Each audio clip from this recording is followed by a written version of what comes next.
Baiklah, di sini kita akan menjelaskan mengenai latar belakang, di mana latar belakang ini dimulai dari pengelolaan anggaran pada sektor publik yang saat ini itu menjadi isu yang paling hot dalam sorotan di masyarakat karena banyaknya kritik mengenai penggunaan anggaran pemerintah yang dianggap tidak efisien. Pemerintah dituntut untuk mengelola anggaran dengan lebih bertanggung jawab, transparan, dan memberikan hasil yang benar-benar dirasakan masyarakat. Kasarannya, masyarakat tidak ingin pemerintah itu menggunakan uang tersebut dengan tidak bertanggung jawab atau dengan tidak digunakan sesuai tujuan yang seharusnya dilakukan begitu.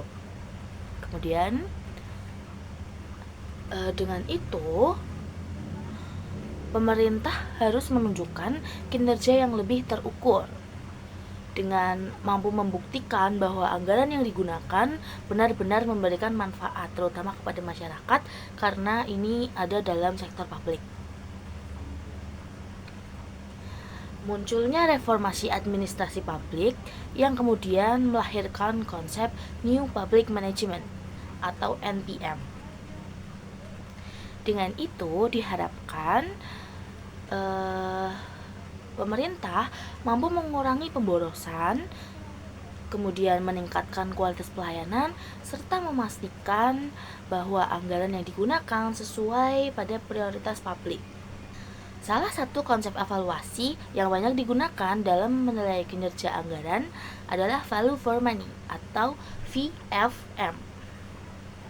Konsep ini menilai apakah penggunaan anggaran sudah memiliki 3 aspek utama, yaitu ekonomi, efisiensi, dan efektivitas. Konsep ini sangat relevan, terutama karena pemerintah tidak hanya menuntut pengeluaran anggaran, tetapi juga memastikan setiap rupiah yang dibelanjakan memberikan manfaat, seperti yang tadi sudah dijelaskan. Pada berbagai penelitian yang sudah ada itu banyak menunjukkan hasil yang bervariasi. Ada yang dinilai cukup baik dalam menerapkan prinsip efisiensi dan efektivitasnya, namun ada juga yang masih menghadapi kendala seperti perencanaan yang kurang matang, lemahnya evaluasi, serta rendahnya kualitas sumber daya manusia. Berdasarkan kondisi itu, penelitian mengenai pengukuran kinerja anggaran pada dinas X di sektor publik menjadi penting untuk dilakukan. Yang kedua ada rumusan masalah. Berdasarkan latar belakang di atas, maka rumusan masalah penelitian ini terbagi menjadi 4. Yang pertama, bagaimana tingkat ekonomis pelaksanaan anggaran Dinas X pada tahun 2020 sampai 2021. Yang kedua, bagaimana tingkat efektivitas anggaran belanja langsung dan tidak langsung pada Dinas X. Yang ketiga, bagaimana tingkat efisiensi anggaran belanja langsung dan tidak langsung pada Dinas X. Dan yang terakhir, apakah pelaksanaan anggaran telah memberikan kinerja keuangan yang baik berdasarkan pendekatan value for money? Oke, kemudian kita masuk kepada tujuan. Berdasarkan rumusan masalah yang ada, maka tujuan penelitian ini adalah sebagai berikut. Yang pertama, mengetahui tingkat ekonomis antara target dan realisasi anggaran tahun 2020 sampai 2021. Yang kedua, mengetahui tingkat efektivitas belanja langsung dan tidak langsung. Yang ketiga, mengevaluasi tingkat efisiensi penggunaan anggaran Dinas X. Yang keempat, memberikan gambaran kinerja keuangan berdasarkan pendekatan value for money untuk meningkatkan kualitas pengelolaan anggaran. Berikutnya, analisis umum kinerja keuangan Dinas X. Pada bagian ini, saya akan menjelaskan hasil analisis umum kinerja keuangan Dinas X yang dilihat dari 3 aspek utama dalam konsep value for money, yaitu ekonomis, efektivitas, dan efisiensi. Yang pertama, analisis ekonomi. Berdasarkan data anggaran tahun 2020 sampai 2021, rasio ekonomis berada pada kisaran 96 sampai 97%. Hal ini menunjukkan bahwa penggunaan anggaran telah dilakukan dengan cukup hemat karena realisasi belanja masih berada di bawah pagu anggaran. Kondisi ini mengindikasikan bahwa perencanaan anggaran sudah cukup rasional dan terkendali, namun terdapat sedikit penurunan kinerja pada tahun 2021.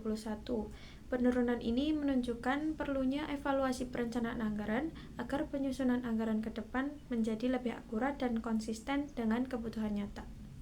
Yang kedua, analisis efektivitas. Dari sisi efektivitas, baik belanja langsung maupun belanja tidak langsung berada dalam kategori efektif selama 2 tahun penelitian. Efektivitas belanja langsung berada di kisaran 95%, sedangkan belanja tidak langsung mencapai 96-97%.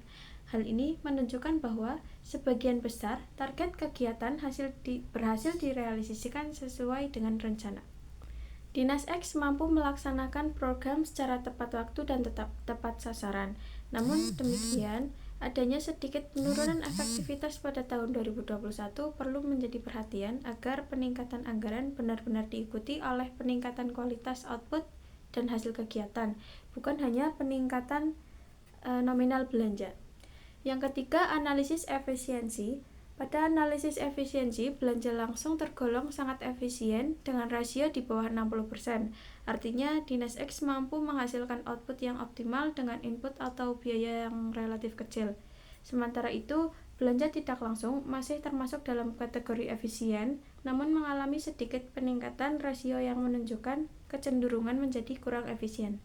Oleh karena itu, perlu adanya pengendalian yang lebih ketat terhadap belanja pegawai, ATK, dan biaya operasional lainnya agar tidak terjadi pemborosan. Secara keseluruhan, kinerja keuangan Dinas X telah menunjukkan penerapan prinsip value for money yang cukup baik. Anggaran dikelola secara hemat, target program sebagian besar tercapai, dan biaya yang dikeluarkan relatif sesuai dengan kebutuhan. Namun, terdapat beberapa tantangan yang perlu diperhatikan, yaitu yang pertama ada peningkatan anggaran yang belum selalu sejalan dengan peningkatan kerja, yang kedua adanya kecenderungan meningkatnya belanja tidak langsung, ketiga perlunya menjaga stabilitas efektivitas melalui perencanaan program yang lebih berbasis outcome. Oleh karena itu, Dinas X disarankan untuk memperkuat penganggaran berbasis kinerja sehingga anggaran yang tersedia benar-benar dapat memberikan manfaat yang optimal bagi masyarakat. Bab ketiga, penutup. Yang pertama, kesimpulan. Kesimpulan terbagi menjadi 4. Yang pertama, rasio ekonomis tahun 2020-2021 menunjukkan bahwa penggunaan anggaran berada pada kategori ekonomis, meskipun terjadi penurunan kinerja sebesar 1% dari tahun sebelumnya. Yang kedua, efektivitas anggaran baik pada belanja langsung maupun tidak langsung berada pada kategori efektif, menandakan bahwa program yang direncanakan dapat direalisasi dengan baik. Yang ketiga, efisiensi anggaran menunjukkan bahwa belanja langsung tergolong sangat efisien, sedangkan belanja tidak langsung efisien. Yang terakhir, secara keseluruhan, kinerja keuangan Dinas X dinilai baik berdasarkan pendekatan value for money. Namun, masih terdapat ruang untuk meningkatkan kualitas pengelolaan anggaran, terutama dalam mengoptimalkan hasil dari peningkatan pagu anggaran. Kemudian yaitu ada saran, yang pertama dengan meningkatkan kualitas perencanaan anggaran, agar peningkatan jumlah anggaran dapat menghasilkan peningkatan kualitas kinerja bukan justru stagnan. Yang kedua yaitu memprioritaskan alokasi dana pada program yang lebih berdampak langsung pada pelayanan publik sehingga efektivitas dan efisiensi dapat ditingkatkan lagi. Yang ketiga, dengan mengoptimalkan penyerapan anggaran, terutama pada belanja langsung agar program kerja terlaksana lebih maksimal. Yang keempat, melakukan evaluasi kinerja secara berkala sehingga setiap ketidaksesuaian antara target dan realisasi dapat diperbaiki lebih cepat. Dan yang terakhir, bagi peneliti sebelumnya disarankan menambah periode penelitian lebih panjang agar mendapatkan gambaran tren yang lebih akurat dan komprehensif.